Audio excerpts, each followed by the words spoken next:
Bismillahirrahmanirrahim. Assalamualaikum warahmatullahi wabarakatuh. Innal hamdalillah nahmaduhu wa nasta'inuhu wa nastaghfiruh wa na'udzu billahi min shururi anfusina wa min sayyiati a'malina. Man yahdihillahu fala mudilla lahu wa man yudlil fala hadiya lahu. Wa asyhadu an la ilaha illallah wahdahu la syarika lah wa asyhadu anna Muhammadan abduhu wa rasuluh. Allahumma salli wa sallim wa barik ala nabiyyina Muhammadin wa ala alihi wa ashabihi wa man tabi'ahum bi ihsanin ila yaumiddin, amma ba'd. Ma'asyiral muslimin, para jamaah sekalian rahimani wa rahimakumullah. Alhamdulillah, pada malam hari ini kita bisa melanjutkan kembali kajian kita membahas kitab Minhaj Al-Firqatin Najiyah wa Ta'ifatil Mansurah yang disusun oleh Syekh Muhammad bin Jamil Zainu rahimahullahu ta'ala. Melanjutkan bagian yang ke-22. Pada pertemuan sebelumnya, mafasidus syirki wa adraruh, kerusakan kesyirikan dan bahaya-bahayanya, sampai pada al-khulasah, kesimpulan. Berkata al-muallif rahimahullahu ta'ala, al-khulasah, kesimpulannya, inna kullal fusulil mutaqaddimati, sesungguhnya pada setiap pasal-pasal terdahulu, tuwaddihu wuduhan taman, itu menjelaskan dengan sangat jelas sekali, dengan penjelasan yang sempurna, anna syirka a'zamu amrin yajibul ihtirazu minhu, bahwasanya kesyirikan adalah perkara yang paling besar yang wajib untuk dihindari atau diwaspadai. Wattarafu anhu, wajib untuk dientaskan. Wal khawfu minat tawarruti fihi, dan khawatir kita terjerumus di dalamnya. Li'annahu a'zamudz dzunub, karena kesyirikan adalah dosa terbesar. Wali'annahu yuhbitu kullama ya'maluhu al-'abd, dan karena syirik juga menghapus setiap apa yang diamalkan oleh hamba, min a'malin salihatin, berupa amal-amal saleh, qad yakunu minha naf'un lil ummah, bisa jadi pada amal-amal saleh tersebut manfaat bagi umat, wa khidmatun lil insaniyah, dan kebaikan bagi umat manusia. Kama qala ta'ala, sebagaimana Allah berfirman, wa qadimna ila ma 'amilu min 'amalin faj'alnahu haba'an mansura. Kata Allah Subhanahu wa ta'ala, maka kami hadapi apa yang mereka amalkan dari sebuah amalan, dan kami jadikannya sebagai atau seperti debu yang berterbangan. Surat Al-Furqan ayat ke-23. Taib.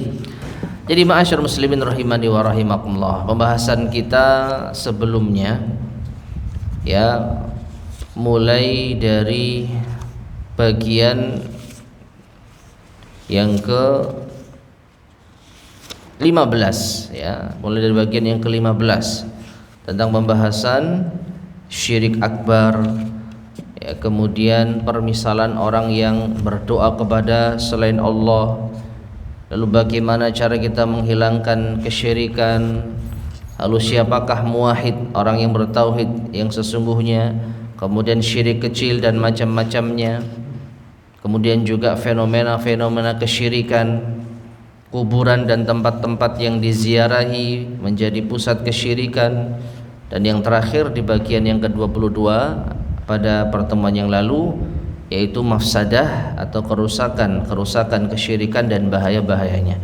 Ini semua adalah pembahasan yang sangat menjelaskan dengan gamblang dan sempurna bahwa syirik itu adalah hal yang paling berbahaya bagi seorang hamba. Wajib untuk diwaspadai, wajib untuk dihindari, dan kita wajib khawatir terjerumus di dalamnya.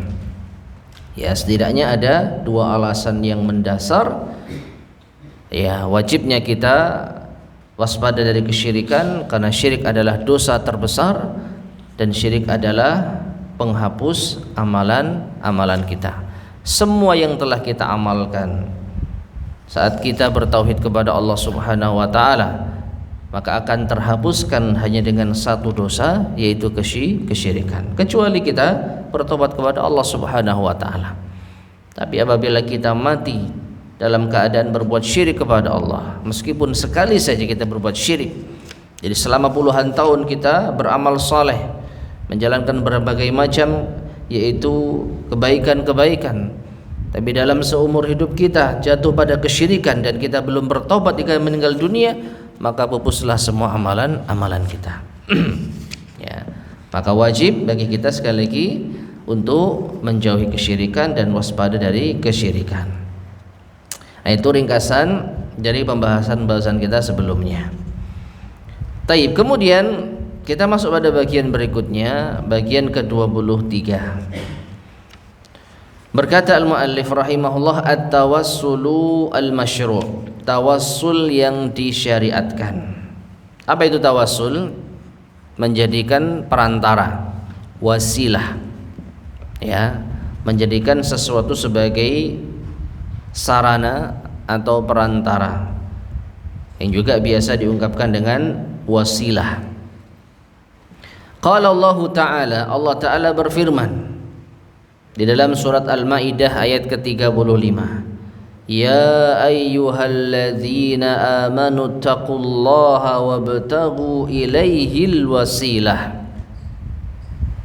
Wahai orang-orang yang beriman, bertakwalah kalian kepada Allah dan carilah jalan untuk mendekatkan diri kepadanya dengan wasilah, dengan perantara. Ma'asyiral muslimin rahimani wa rahimakumullah, ayat ini sangat jelas ditujukan kepada orang-orang yang beriman untuk bertakwa kepada Allah dan mencari jalan, mencari wasilah, mencari perantara yang bisa mendekatkan mereka kepada Allah Subhanahu wa taala. Ya. Jadi dalilnya kita melakukan tawassul atau mencari wasilah perantara untuk mendekatkan diri kepada Allah Subhanahu wa taala, ayat ini surat Al-Maidah ayat ke-35.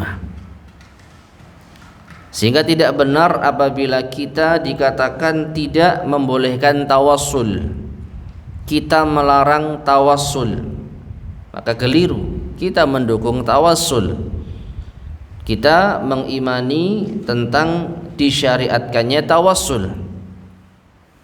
Hanya saja yang diingkari oleh para ulama kita, para ulama Ahlussunnah wal Jamaah, adalah tata caranya, bagaimana cara bertawassulnya. Itu yang menjadi perhatian kita. Ya. Karena kalau kita perhatikan ayat ini, ma'asyiral muslimin rahimani wa rahimakumullah, sebenarnya sederhana, yaitu kita diperintah oleh Allah Subhanahu wa taala untuk bertakwa kepada Allah, menjalankan perintahnya, menjauhi larangannya. Dan kita juga diperintahkan untuk mencari jalan, mencari perantara agar bisa dekat kepada Allah. Dan bagaimana caranya? Ya dengan amal saleh, dengan kita taat kepada Allah Subhanahu wa taala, ya dengan kita bertakwa kepada Allah Subhanahu wa taala, dengan kita beriman, dengan kita mengikuti petunjuk Rasulullah SAW. Itulah sarana kita untuk dekat kepada Allah. Ya. Wabtaghu ilaihil wasilah, carilah jalan untuk mendekatkan diri kepada Allah dengan wasilah, ya, dengan sarana atau perantara tertentu. Nah, perantaranya apa? Nanti akan dijelaskan perantara-perantara atau wasilah-wasilah yang disyariatkan itu banyak, dan semuanya itu adalah usaha kita sendiri. Kita mau dekat kepada Allah dengan amal soleh. Nah, kita beramal. Nah, ini amal ini menjadi apa? Wasilah kita supaya dekat kepada Allah Subhanahu wa taala. Nah, yang diingkari adalah mencari sarana atau wasilah dengan orang lain atau dengan pihak lain, bukan dengan usaha sendiri. Nanti akan dijelaskan insyaallah. Taib. Qala Qatadah mengatakan tubu atau taqarrabu ilaihi bi ta'atihi wal amali bima yurdi. Jadi makna mencari wasilah untuk mendekatkan diri kepada Allah adalah dengan apa? Taqarrabu ilaihi, mendekatlah kepada Allah, bi ta'atihi, dengan mentaatinya, wal amali, dan beramal, bima yurdi, yang bisa mendatangkan ridha Allah. Nah, itu ternyata menurut Qatadah wasilah, perantara. Kita berusaha mencari jalan untuk mendekatkan diri kepada Allah dengan mentaatinya dan beramal saleh. Itulah wasilah yang sesungguhnya. Dengan ketaatan kita, dengan amal saleh kita berharap bisa dekat dengan Allah Subhanahu wa taala. Wa tawassulul masyru', dan tawassul, ya, mencari wasilah yang disyariatkan, huwallazi amara bihil Qur'anu, yaitu apa yang diperintahkan oleh Al-Qur'an. Wa hakahu Rasul sallallahu alaihi wasallam, dan yang juga disampaikan oleh Rasulullah sallallahu alaihi wasallam, yang dicontohkan oleh Rasulullah sallallahu alaihi wasallam. Wa amila bihi sahabatu, dan diamalkan oleh para sahabat.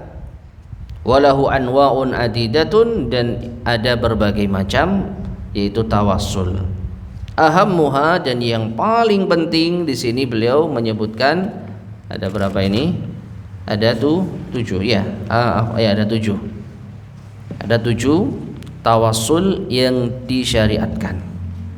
Jadi perhatikan, kaidahnya adalah tawassul yang disyariatkan itu yang sesuai dengan Quran dan Sunnah. Demikian pula diamalkan oleh para sahabat radhiyallahu taala anhum. Awalan, yang pertama, at-tawassulu bil iman, bertawassul dengan keimanan. Menjadikan keimanan sebagai sarana bagi kita untuk menjadi perantara, ya, kita kepada Allah, untuk menjadikan kita dekat dengan Allah Subhanahu wa taala. Dalilnya, Allah berfirman di dalam surat Ali Imran ayat 193. Ya. Qala ta'ala yahki tawassul ibadihi bi imanihim. Allah taala berfirman menceritakan dengan tawassul hamba-hambanya dengan keimanan mereka. Rabbana innana sami'na munadiyan yunadi lil imani an aminu bi rabbikum fa amanna. Rabbana faghfir lana dhunubana wa kaffir 'anna sayyi'atina wa tawaffana ma'al abrar. Ya. Yang artinya, wahai Tuhan kami, sesungguhnya kami mendengar penyeru yang menyeru untuk keimanan, yang memerintahkan kami untuk beriman kepada Tuhan kalian. Fa amanna, maka kami pun beriman. Ya, wahai Tuhan kami, maka ampunilah kami dosa-dosa kami, dan hapuskanlah dari kami kesalahan-kesalahan kami, dan wafatkanlah kami bersama dengan al-abrar, orang-orang yang baik.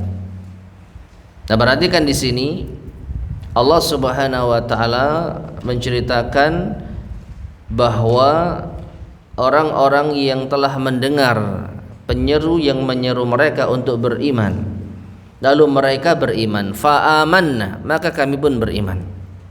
Nah, dengan keimanan kami inilah ya Allah, maka ampunilah dosa kami, hapuskanlah kesalahan kami, dan wafatkanlah kami bersama dengan al-abrar.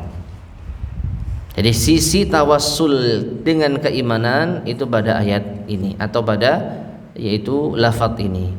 Ya, fa amanna rabbana faghfir lana dzunubana. Maka kami pun beriman dan dengan keimanan kami itulah ya Allah ampunilah dosa kami. Jadi menjadikan keimanan sebagai tawassul perantara agar Allah mengampuni dosa kita. Ya. Nah, ini tawassul dengan apa? Keimanan. Tsaniyan yang kedua at-tawassulu bi tauhidillah. Bertawassul dengan mentauhidkan Allah. Menjadikan tauhid kita kepada Allah sebagai sarana bagi kita untuk memohon kepada Allah. Kalau yang tadi, yang poin yang pertama, tawassul dengan iman, menjadikan keimanan sebagai sarana atau wasilah agar Allah mengampuni dosa.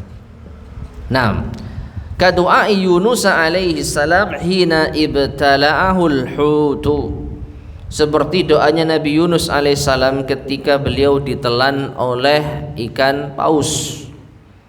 Dalam surat Al-Anbiya ayat 87-88 Allah Subhanahu wa taala berfirman, fanada fidh dhulumati alla ilaha illa anta subhanak inni kuntu minadh zalimin fastajabna lahu wa najjaynahu minal gham kadzalika nunjil mu'minin.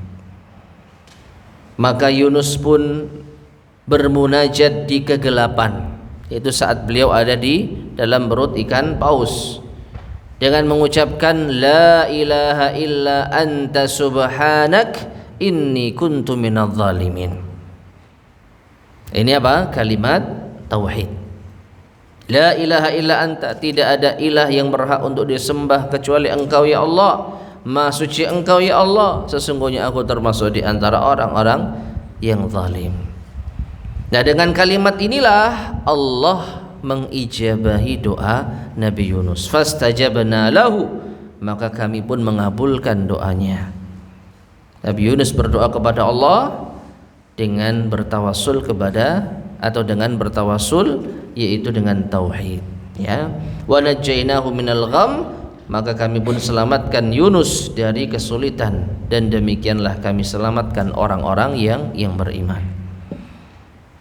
Nah, poin pembahasan atau inti pembahasan dari ayat ini terkait dengan tawassul dengan tauhid adalah Nabi Yunus alaihissalam berdoa kepada Allah agar diselamatkan dari perut ikan paus dengan mengucapkan kalimat tauhid, la ilaha illa anta subhanak inni kuntu minadh zalimin. Nah, itulah tawassulnya Nabi Yunus, bertawassul dengan kalimat tauhid agar Allah menyelamatkannya. Salisan yang ketiga, at-tawassulu bi asma'illah, bertawassul dengan nama-nama Allah. Qala ta'ala, Allah Ta'ala berfirman, walillahil asma'ul husna fad'uuhu biha. Dalam surat Al-A'raf ayat 180 Allah berfirman yang artinya, dan Allah memiliki nama-nama yang indah, maka berdoalah kalian kepada Allah dengan nama-nama tersebut. Ya. Jadi kita menyebut nama-nama Allah Subhanahu wa taala di dalam doa kita. Wa min du'ai Rasul sallallahu alaihi wasallam, dan di antara doanya Rasulullah sallallahu alaihi wasallam qauluhu, beliau bersabda, as'aluka bi kulli ismin huwalak, aku memohon kepadamu dengan seluruh nama yang kau miliki. Nah, ini termasuk tawassul dengan asmaul husna. Ya Allah, aku memohon kepadamu dengan seluruh nama yang kau miliki. Ya.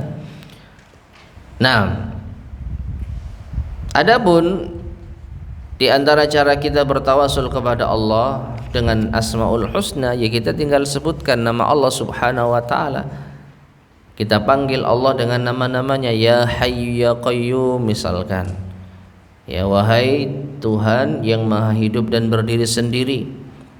Ya, di antara nama Allah adalah Al-Hayy, Al-Qayyum, Ya Rahman, Ya Aziz, Ya Ghaffar. Nah, itu kita menyebut nama-nama Allah di dalam doa kita.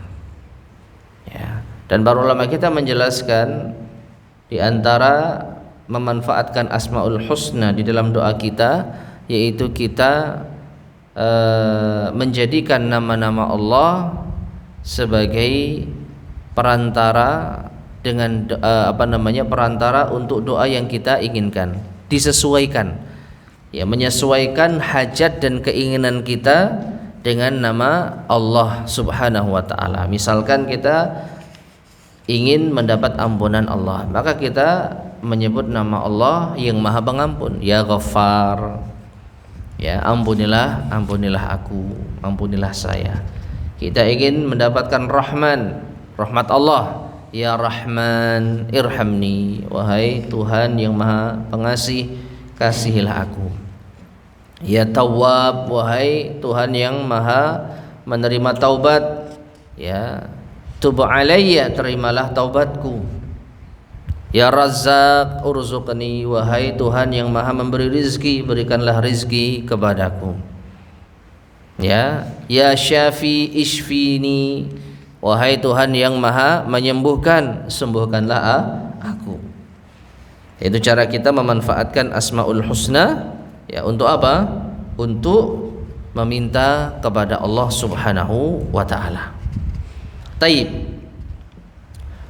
Kemudian rabi'an yang keempat, at-tawassulu bi sifatillah, bertawassul dengan sifat-sifat Allah. Kalau tadi dengan apa? Asmaul Husna, dengan nama-nama Allah.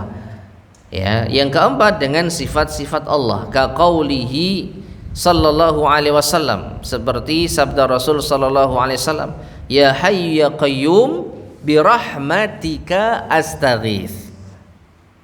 Perhatikan, ya hayyu ya qayyum, wahai Tuhan yang maha hidup, ya qayyum, wahai Tuhan yang maha berdiri sendiri. Loh, ini bukannya Asmaul Husna?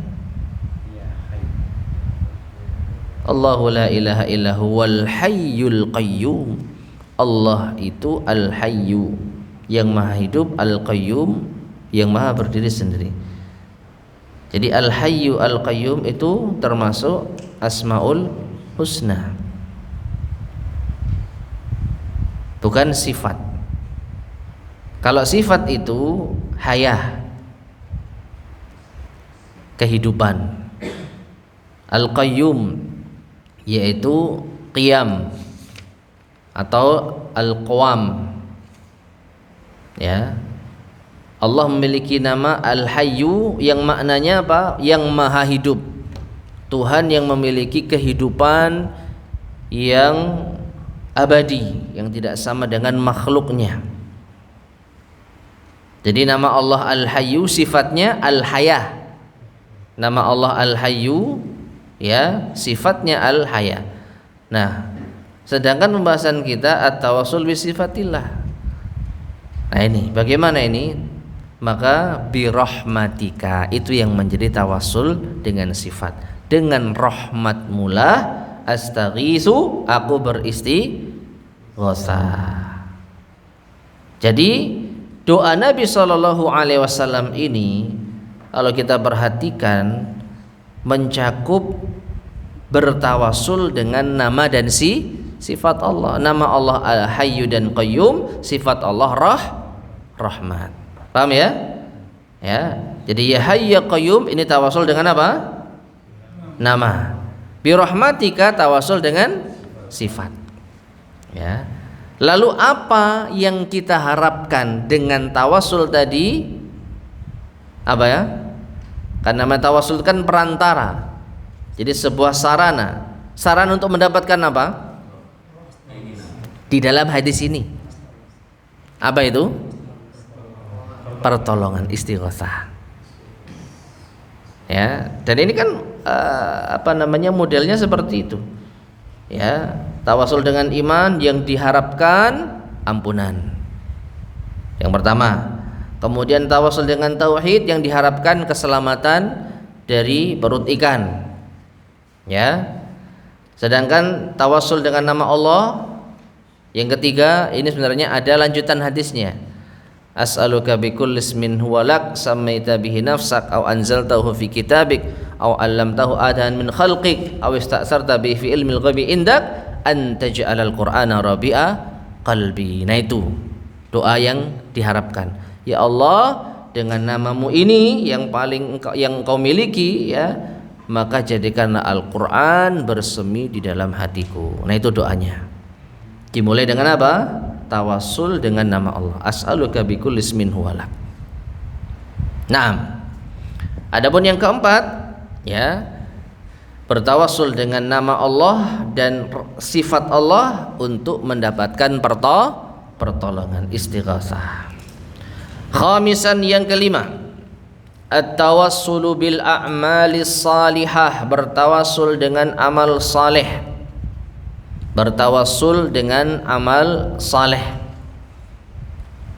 Kas-salati, seperti salat, wa birril walidain, berbakti pada kedua orang tua, wa hifdzil huquq, menjaga hak-hak, wal amanah, menjaga amanah, was sadaqah, bersedekah, waz zikri wa tilawatil Qur'an, was salati 'alan nabi sallallahu alaihi wasallam, ya, berzikir, membaca Quran, bersalawat kepada Rasulullah sallallahu alaihi wasallam, wa hubbina lahu wa li ashabihi, bahkan kita bertawassul dengan cinta kita kepada Rasulullah dan para sahabatnya, wa ghairaha minal a'malis salihah, dan yang lainnya dari amal-amal saleh, ya.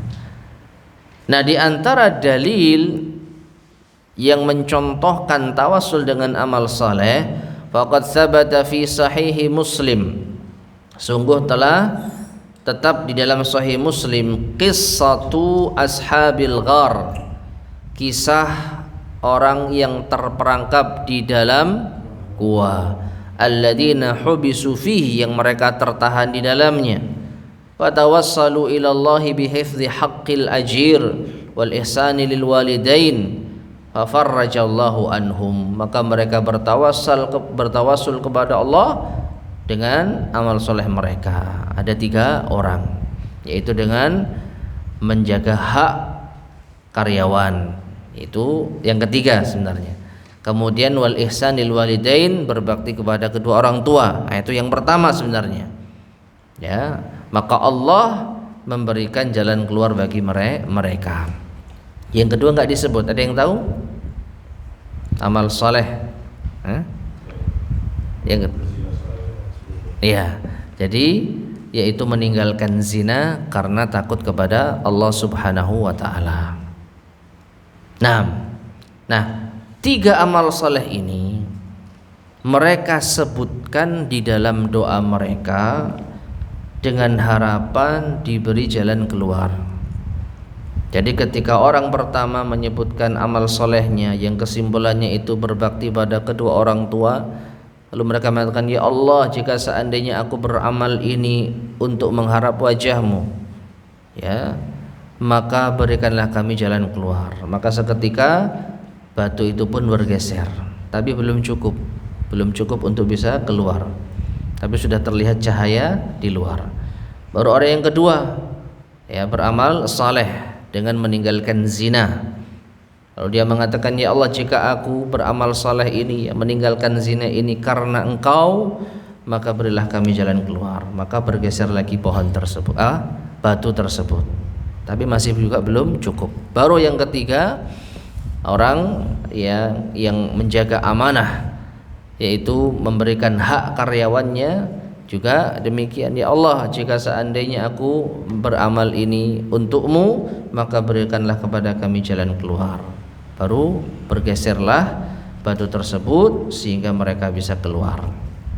Nah, maka kita bisa contoh, yaitu cara bertawassul seperti ini. Misalnya kita punya amal soleh yang kita andalkan dan kita betul-betul merasa ini amal soleh yang luar biasa, amal soleh yang mungkin yang kita merasa ini amal soleh yang ikhlas, ya, kemudian yang betul-betul berkesan. Ya, misalnya kita pernah bantu orang di tengah jalan saat nggak ada orang lain yang membantu, sedangkan kita mungkin sedang apa gitu ya, jika kita mengeluarkan energi, mengeluarkan biaya, menghabiskan waktu untuk membantu orang, lalu kita saat mengalami kesusahan kita singgung amalan kita, ya Allah saya pernah bantu orang ya Allah, di saat tidak ada orang lain yang membantu dan peduli ya Allah, maka jika amalanku itu ikhlas karenamu, berikanlah pertolongan kepadaku. Nah seperti itu ya. Ya Allah aku pernah sholat malam di saat orang lain tidur misalkan, ya, padahal saya capeknya luar biasa, tapi alhamdulillah saya bisa sholat malam. Ya, jika saja ini amalku ini benar-benar ikhlas untukmu ya Allah, maka berilah aku pertolongan. Itu cara kita bertawasul dengan amal soleh. Silahkan amalan apa yang kita harapkan pahalanya besar di sisi Allah, lalu kita singgung di dalam doa kita. Taib, yang keenam, at-tawassulu ilallahi, bertawassul kepada Allah bitarkil ma'asi, dengan meninggalkan maksiat, kal khamri waz zina, seperti khamr dan zina, wa ghairiha minal muharramat, dan yang lainnya dari hal-hal yang diharamkan. Wa qad tawassala ahadu ashabil ghar alladziina hubisu fihi bitarkihi zina fa farrajallahu anhu.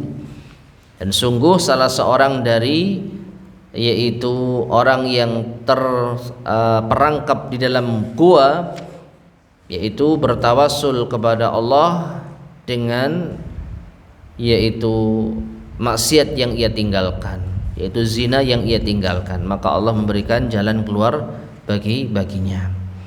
Ya, ternyata oleh penulis Hafidz rahimahullah dipisahkan ya, tawasul dengan amal soleh dan tawasul dengan meninggalkan maksiat. Ya, sebagian ulama menganggap ini sama. Ya, meninggalkan maksiat termasuk di antara amal soleh. Jadi para ulama kita membawakan dalil 3 orang yang terperangkap di dalam gua sebagai disyariatkannya bertawasul dengan amal soleh, baik itu amalan yang dikerjakan ataupun dosa yang ditinggalkan.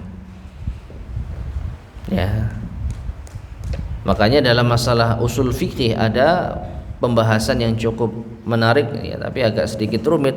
Apakah meninggalkan sesuatu itu termasuk amalan? Nah ini, halit tarku amal, apakah meninggalkan sesuatu itu termasuk amalan? Sebagian ulama menganggap iya, meninggalkan sesuatu termasuk amalan. Padahal perhatikan, yang meninggalkan itu kan nggak ngapa-ngapain harusnya, ya kan? Yang namanya meninggalkan, kita artinya tidak melakukan apa-apa, berarti kita tidak beramal. Kan seperti itu lagi. Beramal itu apa? Kita melakukan sesuatu, melakukan perbuatan, melakukan tindakan. Seperti tadi, orang berbakti pada orang tuanya. Dalam hal ini dia menyiapkan susu, ya, sebelum orang tuanya bangun, nggak ngasih susu ini ke anak-anaknya, itu amalan, perbuatan. Ya, sedangkan orang yang ketiga, yaitu dia menjaga harta karyawan sehingga sampai harta itu melimpah. Setelah harta terkumpul, karyawannya datang, diserahkan semua. Nah, ini berarti ada tindakan, ada perbuatan. Adapun meninggalkan zina, justru sebenarnya orang ini akan melakukan dosa, tapi setelah itu dia tinggalkan, dia tidak mengamalkan apa-apa. Ya. Nah, sebagian ulama berpendapat meninggalkan sesuatu itu bukan termasuk amalan, tetapi sebagian yang lain berpendapat itu amalan. Justru amalannya itu apa? Menahan diri dari sesuatu.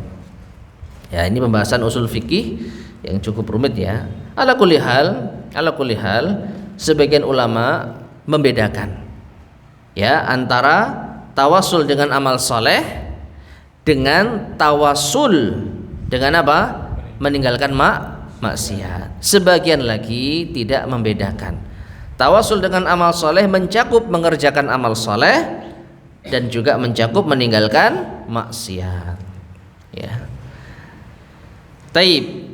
Kemudian wa ba'dul muslimin, sebagian kaum muslimin tarakul amala salihah, mereka meninggalkan amal saleh, wat tawassul bih, mereka meninggalkan bertawassul dengan amal saleh, walaja'u ila tawassuli bi a'mali ghairihim, tapi justru mereka bersandar dengan bertawassul dengan amalan orang lain, minal amwat, dari orang-orang yang sudah mati, mukhalifina hadyar rasuli sallallahu alaihi wasallam wa sahabatihi, maka mereka telah menyelisihi petunjuk Rasulullah sallallahu alaihi wasallam dan para sahabatnya.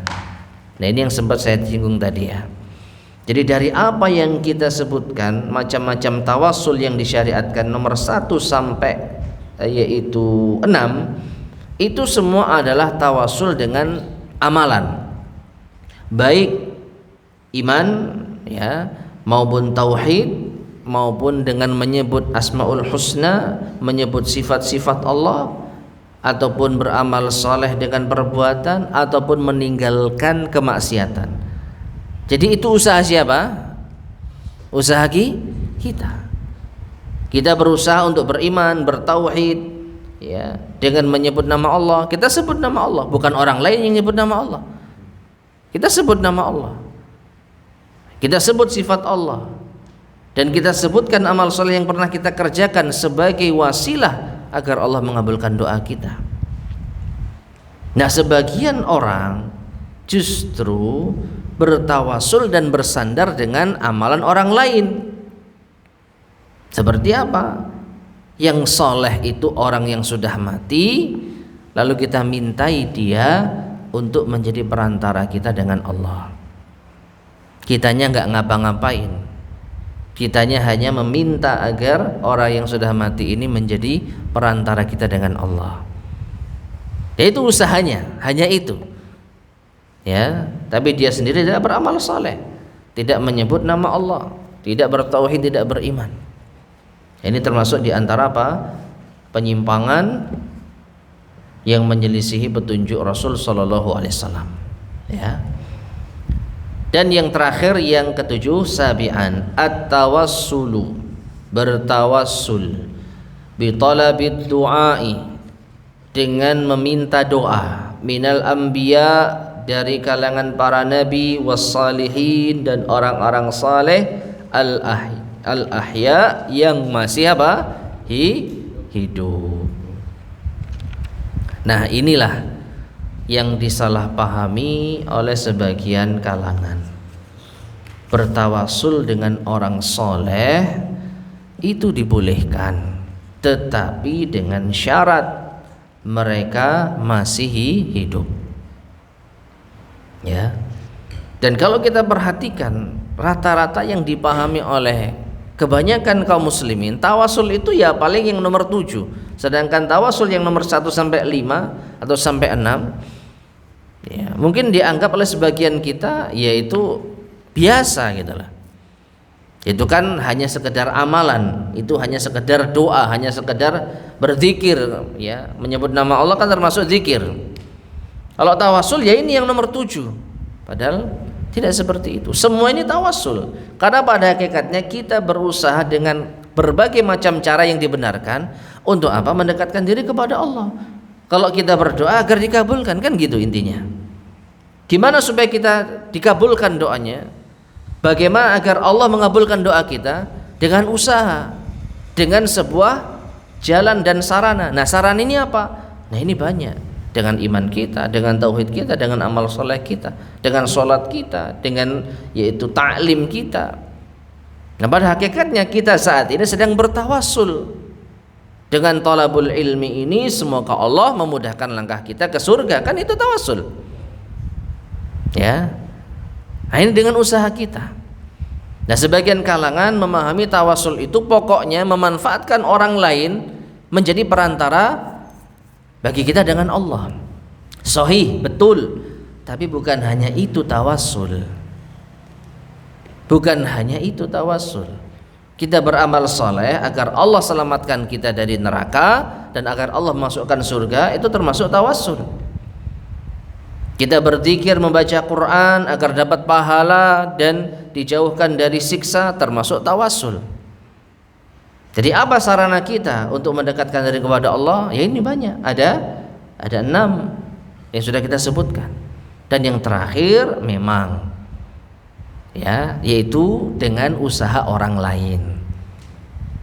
Baru yang ketujuh, kita bertawassul dengan usaha orang lain. Itu pun usaha orang lain berupa apa?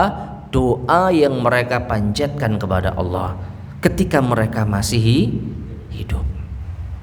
6. Faqad warada, telah terdapat sebuah riwayat, anna rajulan dhariral basar, bahwa ada seseorang yang buta, atan nabiyya sallallahu alaihi wasallam, mendatangi Nabi sallallahu alaihi wasallam, faqal, dan berkata, ud'ullaha an yu'afiyani, berdoalah kepada Allah agar Allah menyembuhkanku.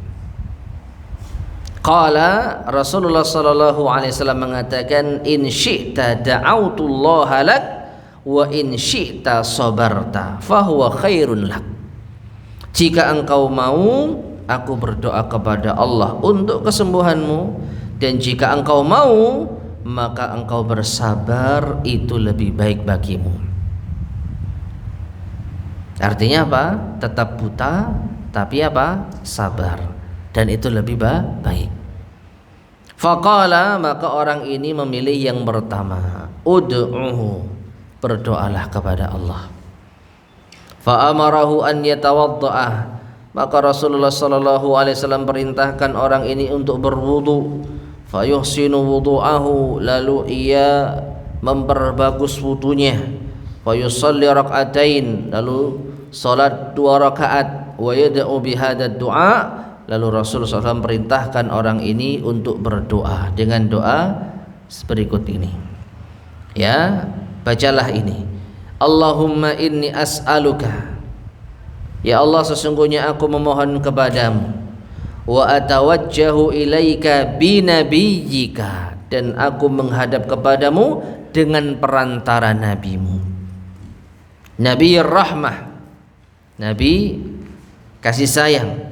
Ya Muhammad, wahai Muhammad, inni tawajjahtu bika ila Rabbi, wahai Nabi Muhammad, sesungguhnya aku menghadap ya dengan perantaramu kepada Allah, kepada Tuhanku, menjadikan engkau perantara dengan Tuhanku, fi hajati, pada kebutuhanku, hadhihi ini, fatuqdali, sehingga dikabulkan bagiku. Allahumma syafi'hu fiyya wa syafi'ni fihi, ya Allah, berilah Nabi SAW syafaat untukku, dan juga berilah aku syafaat di dalamnya. Taib, ma'asyar muslimin rahimani wa rahimakumullah.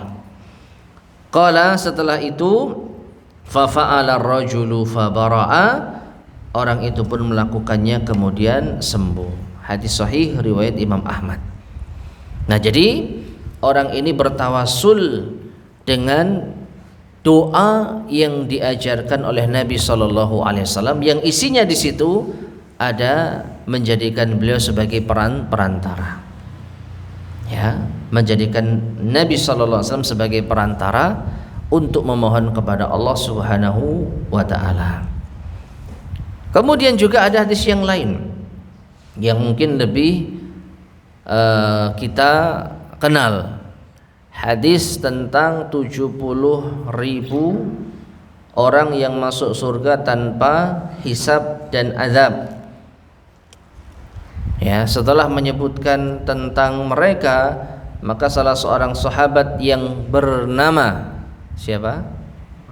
Uqasyah bin Mihsan berkata kepada Nabi SAW, ya Rasulullah, ud'ullaha li minhum, wahai Rasulullah, berdoalah kepada Allah untukku agar aku termasuk dari mereka. Maka Nabi SAW pun mengatakan, anta minhum, engkau termasuk dari golongan mereka. Jadi kamu sudah masuk di 70.000 golongan tadi. Nah di sini Uqasah bin Mihsan berdoa melalui perantara Rasulullah. Ya Rasulullah, berdoalah kepada Allah untukku. Dan amalan ini amalan yang mungkin sering diamalkan oleh kebanyakan kaum muslimin, tetapi sebagian menganggap ini biasa, seakan-akan kurang istimewa, seakan-akan ya, minta doa kepada orang yang masih hidup itu nampaknya biasa, dan itu usaha yang ya bisa dikatakan wajar. Tetapi kalau berdoa melalui perantara orang soleh yang sudah mati, ya ini baru luar biasa. Beda kan artinya, auranya beda. Kalau orang yang masih hidup, ya katakanlah ustadz, ulama, syekh gitu. Ya syekh tolong doakan saya supaya ini. Ya ustadz tolong doakan saya supaya ini. Itu mereka aku sebagai tawasul, tapi ini nampaknya tawasul yang biasa. Tapi kalau sudah datang ke kuburan, ya meminta kepada orang yang sudah mati, ini seakan-akan lebih mustajab. Padahal mereka yang kita mintai tadi tidak bisa mendengar. Kalaupun mendengar tidak bisa mengabulkan. Jangankan mengabulkan, ya berdoa kepada Allah sudah nggak ada. Mereka sudah putus kehidupannya. Nggak mungkin mereka bisa beramal saleh. Nah ini orang-orang saleh yang masih hidup justru kita remehkan. Ya. Nah lihatlah sahabat Uqasah bin Mihsan mendapatkan kesempatan di hadapan beliau ada Rasul SAW, langsung meminta kepada Rasulullah SAW. Ya Rasulullah, berdoalah kepada Allah agar aku termasuk dari mereka. Ya. Nah kemudian yufidu hadal hadis ini memberi faidah anna Rasulullah sallallahu alaihi wasallam, bahwasanya Rasulullah sallallahu alaihi wasallam da'a lil a'ma wa huwa hayyun. Beliau berdoa untuk orang yang buta tadi dalam kondisi beliau masih apa? Hidup. Fastajaballahu du'aahu, maka Allah pun mengijabahi doa Rasulullah. Yang berdoa Rasulullah atas permintaan sahabat yang buta. Ya, wa amarahu an yad'u li nafsihi wa yatawajjaha ila Allah bi du'ai nabiyhi. Maka Rasulullah perintahkan orang itu untuk berdoa dengan dirinya dulu. Ya, usaha dulu, doa dulu langsung kepada Allah, dan menghadap kepada Allah dengan doa nabinya. Ya, bertawasul dengan doanya Rasul sallallahu alaihi wasallam. Faqabilallahu minhu, maka Allah pun menerima darinya. Wa hadza du'aun khasun fi hayatihi sallallahu alaihi wasallam. Dan doa ini khusus semasa hidup Nabi sallallahu alaihi wasallam. Wala yumkinu du'a'u ba'dal wafat, tidak mungkin berdoa setelah beliau wafat. Lianna sahabata, karena para sahabat lam yaf'alu, tidak melakukannya. Jadi sepeninggal Nabi SAW, mereka tidak mendatangi kuburan Rasulullah untuk minta-minta kepada Rasul. Walam yastafid minhul umyanu ba'da hadhil hadithah, dan tidaklah bermanfaat doa kepada Rasulullah setelah beliau wafat bagi orang yang buta setelah kejadian ini. Artinya setelah itu tidak ada para sahabat, para tabi'in yang mengalami kebutaan berbondong-bondong datang kemana? Kuburan Rasulullah SAW, lalu meminta kepada Rasulullah, ya Rasulullah, berdoalah kepada Allah agar mataku kembali pulih, agar aku disembuhkan dari kebutaan. Tidak ada. Kalau ada pasti ada riwayat yang sampai kepada kita.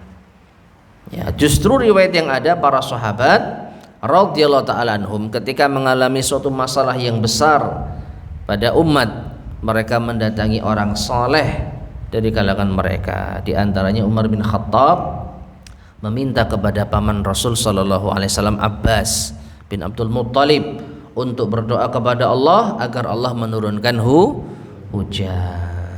Umar tidak datang ke kuburan Rasulullah, agar Rasulullah berdoa kepada Allah agar Allah menurunkan hujan.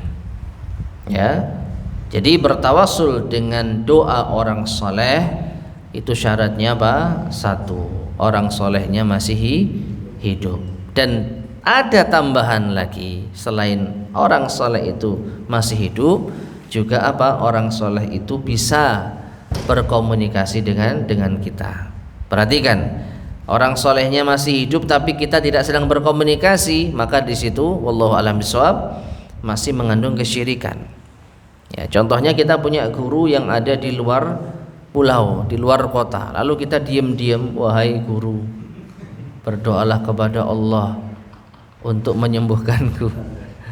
Kalau lewat WA nggak apa-apa, atau telepon nggak apa-apa, masih masuk seperti. Tapi kalau gurunya nggak sedang komunikasi dengan kita, ini sama dengan apa? Kita meyakini guru itu tahu ilmu gaib. Nah, sama saja dengan apa? Berdoa dengan perantara orang yang sudah mati. Orang yang sudah mati tidak mendengarkan doa kita. Tapi kalau kita meyakini, yaitu kita bertawasul dengannya, ya berarti kita meyakini dia mendengar kita dan bisa meminta kepada Allah untuk mengabulkan doa kita. Nah, sama orang saleh yang masih hidup, ya, yang tidak mendengarkan ucapan kita, tidak sedang berkomunikasi dengan kita, tapi kita ucapkan, wahai orang saleh, ya, wahai ustadzku, wahai syekhku, ya, berdoalah kepada Allah. Nah, ini berarti kita meyakini dia tahu ilmu gaib. Ya, maka dari itu orang soleh yang masih hidup dan yang ada di hadapan kita atau yang sedang berkomunikasi dengan kita. Wallahu taala alam bissawab. Taib, ma'asyar muslimin rahimani wa rahimakumullah. Ya, ini pembahasan tentang at-tawassul al-masyru'. Adapun at-tawassul al-mamnu', ya, tawasul yang dilarang, insyaallah akan kita bahas pada kesempatan berikutnya biidznillah subhanahu wa ta'ala. Wallahu ta'ala alam bissawab. Mungkin ini yang bisa kita sampaikan pada kesempatan di malam hari ini. Ya, sebelum kita akhiri, barangkali ada yang tanyakan. Ada sedikit kerancuan di kepala saya, Ustaz. Makna atau arti dari syafaat, tawasul, atau perantara. Tawasul dengan perantara sama. Tawasul berarti syafaat dan Tawasul, ya, syafaat dan tawasul. sama yang kedua, di tadi ada yang disebutkan memperbagus wudu, sholat 2 rakaat. Ini juga apakah kita juga disyariatkan juga jika menginginkan sesuatu mungkin kita lebih penting itu melakukan begitu kemudian Baik. Yang kedua dulu, berwudu dan salat 2 rakaat kemudian berdoa. Apakah ini termasuk di antara hal yang dianjurkan, ya, sebelum kita berdoa kepada Allah? Wallahu a'lam bishawab. Kalau kita lihat hadisnya, insyaallah demikian. Jadi di antara hal yang bisa mendukung maksimal di dalam doa kita adalah bersuci kemudian melakukan salat 2 rakaat. Baru setelah itu berdoa. Ya. Nah, ini yang kedua. Adapun yang pertama, tawasul dan syafaat, ya. Tawasul itu perantara, menjadikan perantara, dan itu umum. Kita menjadikan salat kita sebagai perantara agar Allah memberi kita pahala, agar Allah mengampuni dosa kita. Kita menjadikan berbakti kepada orang tua sebagai amalan yang kita harapkan bisa memasukkan ke dalam surga. Itu apa? Tawasul. Tapi kalau syafaat, ya, kita meminta orang lain untuk memberikan manfaat kepada kita terhadap pihak lain. Ya, dalam hal ini kita meminta, katakanlah syafaat al-uzma, syafaat besar. Kita meminta kepada Rasulullah agar beliau mau memberikan pengaruhnya tatkala kita akan dihisab oleh Allah Subhanahu wa taala. Ya, syafaat uzma saat kita belum diputuskan perkaranya. Kaum muslimin atau manusia dalam keadaan menanti nasib mereka. Mereka meminta kepada Rasulullah SAW untuk memberi syafaat. Baru Rasulullah yang maju menghadap Allah Subhanahu wa taala. Nah, berarti Rasulullah telah memberikan kita apa? Syafaat. Kita bisa memberi syafaat atas permintaan orang. Ya. Makanya di antara makna syafaat yang mudah dipahami adalah talabul khairi lil ghairi. mengharapkan kebaikan bagi orang lain. Persis dengan wasilah atau perantara. Bedanya kalau perantara itu umum, tidak harus manusia, tidak harus orang saleh. Dengan amal saleh kita bisa jadikan sebagai perantara, tapi nggak bisa kita minta syafaat dengan amalan kita. Karena minta syafaat itu kepada orang. Ya, bahasa gampangnya syafaat itu rekomendasi, minta rekomendasi. Ya, tolong saya direkomendasikan untuk menghadap bosmu supaya bisa masuk ke kantormu, supaya bisa diterima kerjaan. Itu syafaat. Jadi paham ya? Syafaat dalam urusan duniawi. Ya, Mas, kamu kan kerja di perusahaan A. Ini kebetulan saya ngelamar. Tolong dong berikan syafaat. Dengan cara apa? Ya, ngomong ke bosmu untuk menerima saya. Ya, saya bantu. Ya, nah itu syafaat dalam urusan duniawi. Nah, seperti itu. Wallahu a'lam bishawab. Ya, usaha nggak ada masalah. Artinya artinya kan begini. Kita meminta rekomendasi dari kawan kita untuk menghadap ke atasannya. Kan kembali lagi keputusan itu di tangan atasan. Apakah ada segi mengganjalnya? Gimana? Khawatir nepotisme gitu ya? Kalau layak, apalagi kawan kita memang punya pengaruh dan dia memang nggak asal-asalan gitu ya. Gimana? Nepotisme? Gimana? Tidak selamanya nepotisme dilarang.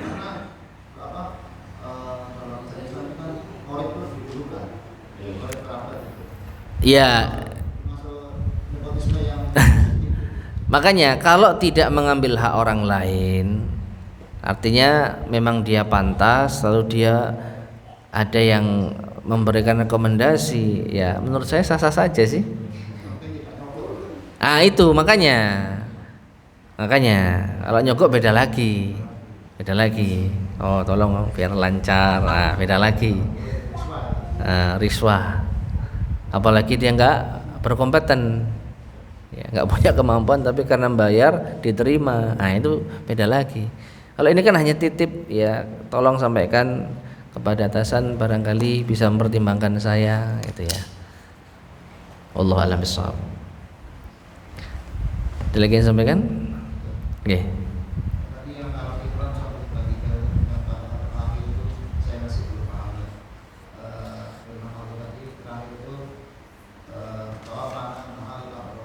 Wa tawaffana ma'al abrar.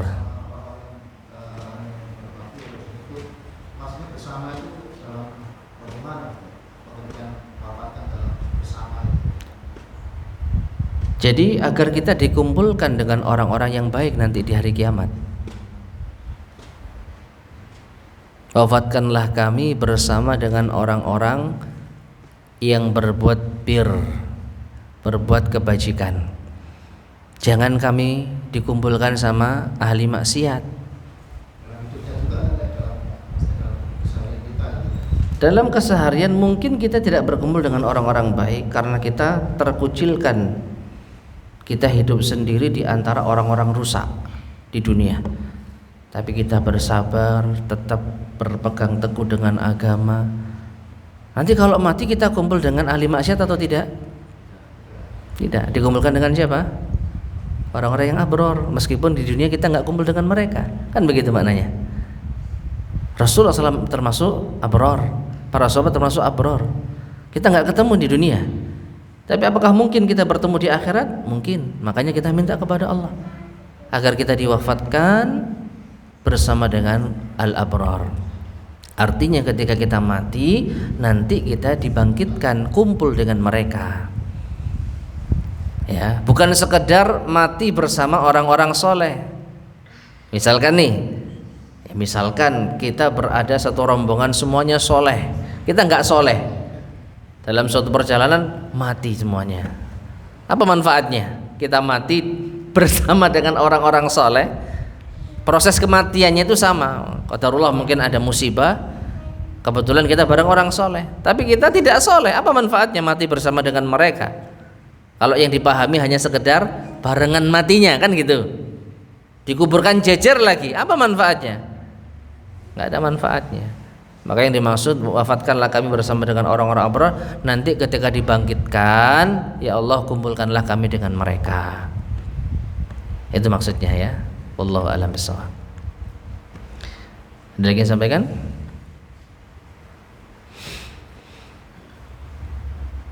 Baik, jika tidak ada, kita cukupkan sekian. Mudah-mudahan bermanfaat. Kurang lebihnya saya mohon maaf. Kita akhiri.